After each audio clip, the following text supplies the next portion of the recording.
ashes of liberty. They surrendered their guns, their voices, their faith. What was left to lose? Prologue, the last ballot. In the year 2024, the United States stumbled into a pivotal election that would forever alter the course of its history. Through cunning manipulation of voting systems in key states, the Heritage Foundation, the intellectual and ideological backbone of the Republican Party, secured sweeping control of the government. What seemed like a triumphant victory for conservative values quickly spiraled into an iron grip on the nation's future. The unraveling began with one shocking decision: the repeal of the Second Amendment. The very party that had long championed the right to bear arms declared firearms a threat to national stability. Weapons in the hands of dissidents, they claimed, posed the greatest danger to our unified vision. The disarmed public could only watch helplessly as protests were crushed under the boots of an unseen military force that had been quietly growing since the late 20th century. This force, now fully loyal to the Heritage Foundation, neutralized any resistance with ruthless efficiency. Chapter 1: The Death of Dissent.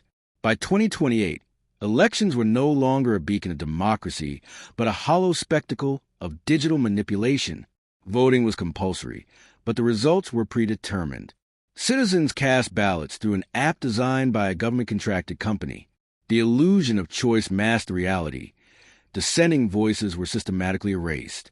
Freedom of speech was the next casualty. Speaking out against governmental changes became an act of treason. Journalists who dared to investigate or criticize the regime disappeared into secret prisons, never to be seen again. Social media platforms were either dismantled or absorbed into the government's surveillance apparatus. Any post, comment, or meme that hinted at dissent was flagged, traced, and punished. Citizens whispered in fear, knowing that even casual conversations could lead to arrest. Public gatherings were outlawed unless sanctioned by the state. In schools, children recited pledges to the New Republic, a sanitized vision of the United States that erased its democratic roots. History textbooks were rewritten, presenting the rise of the Heritage Foundation as a natural evolution of the Founding Fathers' ideals. Chapter 2: A Godless Nation. Perhaps the cruelest betrayal came against the evangelical Christians who had been instrumental in the party's rise to power. The Republican leadership, once draped in religious rhetoric, turned on organized religion entirely. Faith, they declared, was a divisive force. Churches were shuttered, and religious gatherings were banned. Clergy who resisted were branded as seditionists. Crosses, Bibles, and other symbols of worship were burned in public ceremonies meant to signify the unification of the people under one state.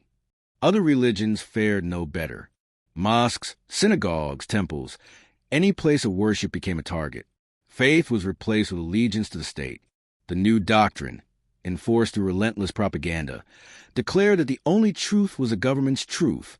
Chapter 3: The Shadow of 2199. By 2199, the United States still bore its name, but it was a husk of its former self. The landscape was marked by decayed cities, abandoned highways, and scattered settlements where survivors scavenged for scraps. The once great nation aspired to the status of a third-world country. The government, now a hereditary oligarchy, ruled from a fortress city in what had once been Washington, D.C. The Constitution, once preserved under glass as a relic of a bygone era, now destroyed, served as a grim reminder of what was lost. Citizens, numbering in the tens of millions rather than hundreds, labored in state-controlled factories or toiled in barren fields. Education was a distant memory. Generations had grown up without knowledge of the freedoms their ancestors had once cherished. They lived in fear of drones that patrolled the skies and soldiers who enforced the regime's decrees. Yet in the shadows of this desolation, hope flickered. Secret gatherings of scavengers and dreamers whispered stories of democracy, liberty, and justice. They passed down tales of Constitution and the Founding Fathers like myths. To them, the idea of the United States was a legend worth fighting for, even if their struggle seemed impossible. The final irony lay in the government's greatest weakness, its need for absolute control.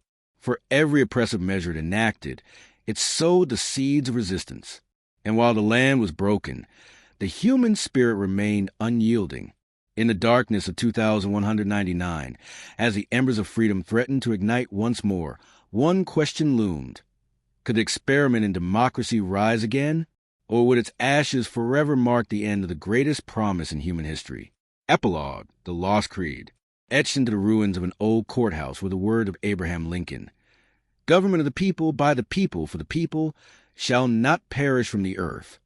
Beneath it, someone had scrawled a desperate plea. Is it too late to hope? The end. This is a cautionary tale of what happens when democracy is manipulated and freedoms are sacrificed in the name of control. Under unchecked Republican leadership, as depicted in this bleak vision of the future, America becomes a shell of its former self. Devoid of liberty, truth, and hope, let this brief yet concise story serve as a stark warning. Democracy is fragile, and the cost of apathy is the loss of everything we hold dear.